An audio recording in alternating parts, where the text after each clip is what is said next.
The views, thoughts, and opinions expressed in this episode are that of the guest and host and do not necessarily reflect the values of sponsors or other associated organizations.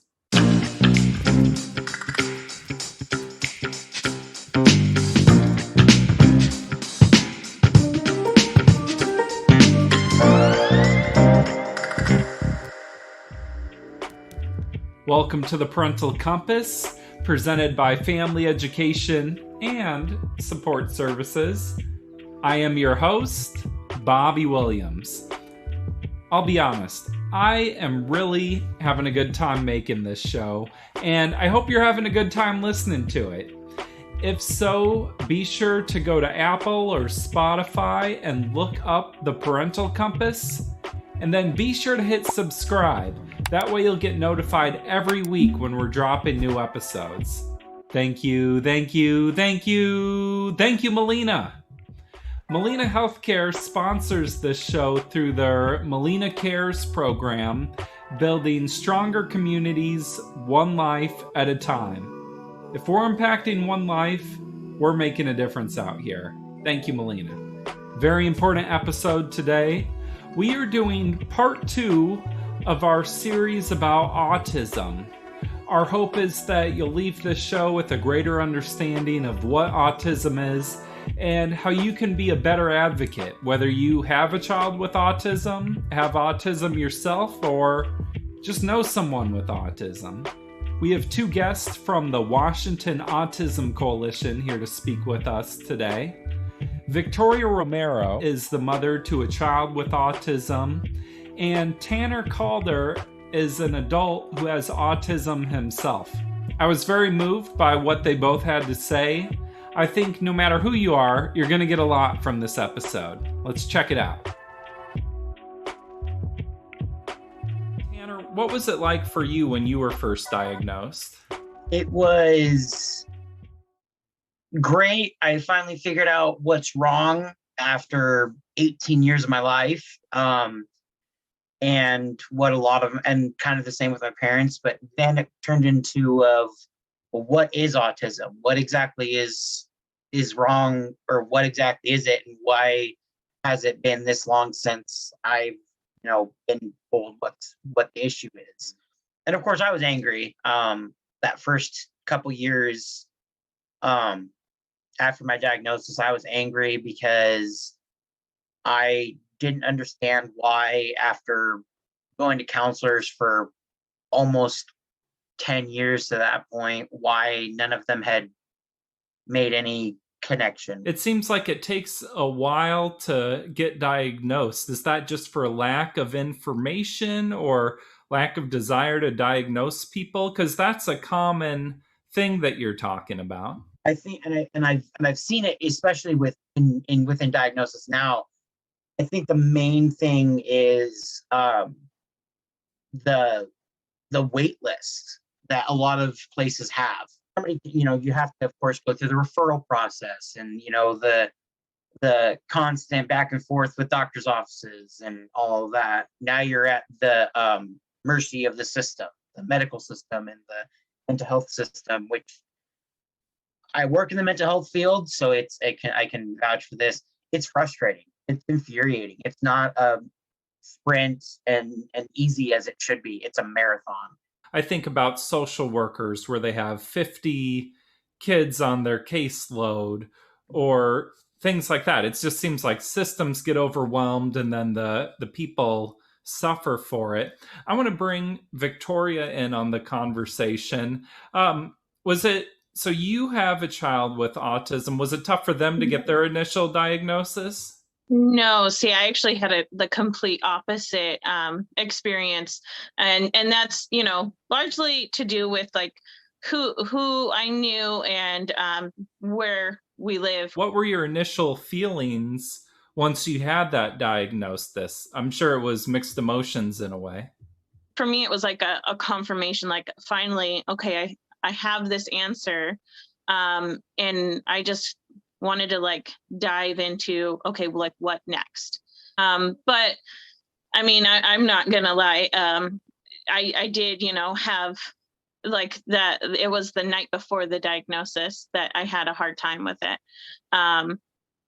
And it was, you kind of go through like a different circle of different emotions. I mean, one minute you're that like, advocating parent, like, yeah, like I got this and I'm going to do all these resources or do this and that. And then the next minute, you can feel some grief and, have a moment of being like sad about it. The next moment, like it just, you kind of go through this different cycle, and it's different for everybody. What advice would you give to parents who are just maybe in that initial dealing with it stage? I think the reason why I was having some of the grief or hard time at first was because I just didn't know much about autism. And I think that makes a big difference. Like if you really educate yourself on like autism and know more about it, that's going to make a difference on your reaction with an actual diagnosis, compared to if you go into it just kind of thinking of, one specific person that you knew from like high school on the spectrum, or, kind of what you've seen on movies or something. Education makes a huge difference. How much can doctors really tell? Because it seems like they can't say exactly where you are on the spectrum or where you're going to end up, right? So when they do the testing, there's a lot of different questions. It's an hour long of questions about, and it does give you a number and it gives you a range on where at on the spectrum that you lie. But one of the things for me that I loved about my appointment was, I remember asking the doctor, like, okay, where at on the spectrum is he? Because my son is nonverbal. And she had said, and this really stuck with me, she had said, it's not what level he's at now, it's where he's going to end up someday. And that's all up to you and the supports and the love and encouragement you provide him. Looking at it from a different perspective helped me a lot. Like, okay, like his score right now doesn't determine his future, doesn't determine who he is. It just means I need to give him such and such supports. One thing I think about with autism is it could potentially be really isolating for parents who may not relate to other parents the same way, or childcare might be difficult. And then for young people with autism, it's tougher making friends sometimes. So my question is, what can you do to build community around yourself? For me, it was really getting involved. Again, at the time I was in birth to 3, so they had connected me to the Lewis County Autism Coalition, to Parent to Parent, which there's Parent to Parent in most counties in Washington State, and they having that support, and there was play groups every week, and so I got to socialize with other parents, and then just kind of meet my mom group that they got it and they were able to like give me advice. And then it was also helpful for me to see kids that were kind of a lot similar to my son, and especially like if they were a little bit older, because then I could look to that parent for some advice or tips and tools, things, and that really helped me. Don't isolate yourself and don't try to be the strong, independent person that you naturally are. It won't do anything but hinder you in the long run. Tanner, we've talked before, and I know for you, social skills are something that you've developed over time. What's helped you to develop social skills? A lot of it was me just really being forward with people and being honest with people about it. And then they kind of helped. And then I had people that were, willing to help me and learn, that were in my corner and everything. And then in addition to that, I also did what a term that's called masking, which is I just observed how people interacted and just kind of went with that. Mm-hmm. I imagine school was probably pretty challenging. Do you have any early memories of school and what made it difficult, if it was for you? For me, I have a very very vivid memory of loving school for a long time. And then once I got to, I want to say it was either second or third grade is when the bullying started for me. And I started hating school. So going from that to my senior year in high school, I didn't have that many close friends. I didn't have very many people my age that were friends with me. I mean, I had good relationships with all the teachers. Growing up, it was hard. Social skills were really hard for me. But as an adult, obviously, I've learned a little bit more in the 12 years since my diagnosis. Victoria, do you have any advice for dealing with the schools or how to navigate that system as a parent? For one, would be reaching out to some resources like having an IEP advocate is really helpful, or even just bringing somebody else to an IEP meeting can be helpful. Studies have shown, like, especially like if fathers come to IEP meetings, like the atmosphere, like it changes quite a bit. Or just having, someone to come with you to take notes. Also, like, just don't be afraid to advocate for your child, because sometimes in an IEP meeting, it can feel like a little awkward. Like, I know, like me, I have anxiety disorders. So like, I'm always afraid, like, okay, is this person going to be upset with me if I ask for this, or am I pushing too hard? So try not to be afraid of those things, because what's ultimately important is that your child gets the services. And just, try to stay in communication with the school, and especially like your teacher. And I tried to go to the school quite a bit, like for breakfast. I would bring my son to, obviously not right now because of COVID, but back before COVID, I would bring him to breakfast, and that helped for me and for him, because then I was able to sit with him. And then if other kids like had questions, because he's in elementary, and there were some kids that they had questions about, like, well, why does he do these sounds? And I was just honest with them. And so for me, educating the other kids, around him, I think will help, for like, as far as bullying and that sort of thing. One time the school even let me, because I asked, I was like, hey, can I do like a presentation to all the kids in his grade about autism? And they were very open to it, and they said yes. And what I found was, it was like 6 months after that I did that. There was one girl that at breakfast that was being kind of mean to him, and another girl that had went to that presentation, she stood up for him, and she's like Luis has autism, so his brain just works differently, and he's just that's the way, those sounds is how he communicates. And so things like that make such a big difference, because especially at a young age, kids, they don't necessarily know unless we educate them, unless we teach them. So I think that, getting information to the general ed population at an early age is so important. I think sometimes with schools, I'll relate this back to my work I did with youth and foster care, but my experience was sometimes schools wouldn't want to make extra accommodations because it's extra work for them. So I would use that too, of bringing an advocate with me. And then it kind of put them more on the spot, or it's like, are you following your policies and procedures? And you don't want to think of schools as a us and them type thing, but sometimes it is good to have a little leverage to get what you want. Yeah. And that little, just that extra help of someone who knows the laws and knows all the details that, us as parents, we may not know. I think too, just to kind of piggyback on what you were saying about, kind of us versus them, Bobby, is sometimes even having that mentality of it is, you shouldn't have to, but the sad part is that is sometimes the case. Yeah, sometimes you gotta fight to get what you want. I was speaking with a doctor recently about ADHD, and he was saying how sometimes ADHD can be a positive thing. Like if you're an entrepreneur, having ADHD allows you to bounce from task to task and not get too stressed out by it. Is the same true for autism, where there are some hidden blessings with it? I can say for myself, yes.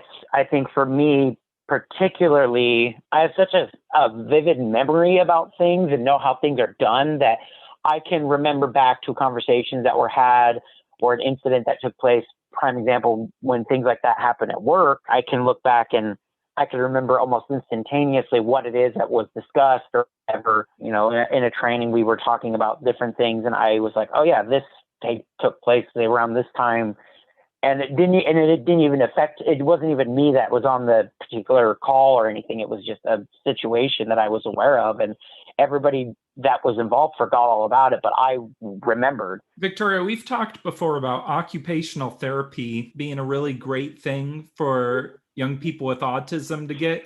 Explain a little bit of that to me. Yeah, and I wouldn't even say just autism. So any kids with sensory disorders like ADHD, ADD, occupational therapy has really been great for us because it's assisted us. And when I say occupational therapy, I'm talking about outside of school occupational therapy, because occupational therapy in school is like that looks different. And that, sorry, it's a little loud in the back. Occupational therapy in school is more of like, learning to do school type of tasks. But outside of school, we've gotten a lot of assistance with personal care tasks and social emotional things. Like, we've worked on like say frustration by him learning. He started off on a trike and now he like rides a bike, and that helped with frustration because he would have to learn how to motor plan and ride his bike and steer it the right way without having a meltdown. Because when we first would start, if he like bumped into the wall, he would just immediately like go into a meltdown and cry. And so it's built his self-esteem. Worked on hand washing. They helped me with some tips and tools for potty training. There's things like board games that we'll do that helps him with social skills and turn taking. He had a huge fear of elevators. And so like if we went anywhere where there was an elevator, like he could not even walk past it. And so that's a major thing we work on in occupational therapy is being okay with walking past the elevator. And now we're to the point where he can press the button on the elevator, and he'll actually even poke his head in the elevator and press the button in the elevator. And he understands that he doesn't have to go in the elevator. It's okay to just walk past it. Without, like I said before, he would just literally take off and it was in a like unsafe situation for him to do that kind of thing. So it's really helped us a lot, and I'm really grateful for it. I remember as a very, very young kid being afraid of escalators. Like, I don't know if I just thought they'd like swallow me up or something. But yeah. I can kind of relate to that. Tanner, I want to ask you, if you could travel back in time with hopefully not creating some big butterfly effect, but travel back in time and talk to yourself at 12 years old, what advice would you have given yourself? It'll get better. It's going to suck, and you're going to lose there's going to be a lot of things that are going to come your way, and you're going to struggle with a lot of things for a little bit, but just keep doing you. Don't try to change yourself. Don't try to be something that you're not, which I never did. And don't ever apologize for being weird. Own that weirdness and be yourself. So oftentimes I remember looking back and just telling myself, don't talk, don't be weird, don't engage with people, don't say anything, just get through the day. I did try to cater to, everybody else's agenda. If somebody says, wow, you're weird, you just look at them and just say, yep, and just keep going from there.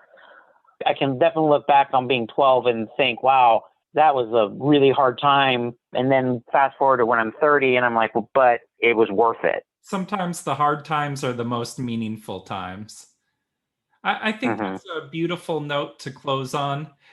Tanner and Victoria, thank you so much for taking the time to be here with me and to share your experience. Yeah, thank you. Thank you for inviting us.